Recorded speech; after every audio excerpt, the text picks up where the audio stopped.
કુબેર ભંડારી મંદિર ખાતે charity કમિશનરના હુકમનું police દ્વારા પાલન કરવામાં આવ્યું છે।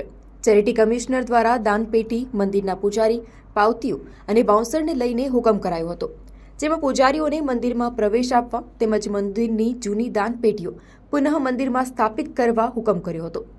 જો કે આ હુકમનો મંદિર હાલના ટ્રસ્ટી દિનેશગીરી તેમજ નંદગીરી દ્વારા વિરોધ કરાયો હતો, પરંતુ આખરે આ વિવાદનો અંત આવ્યો છે।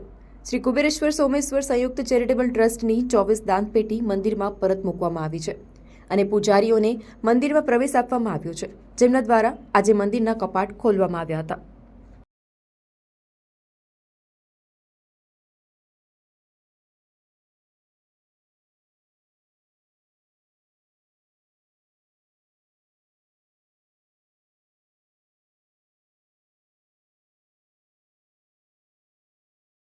સોને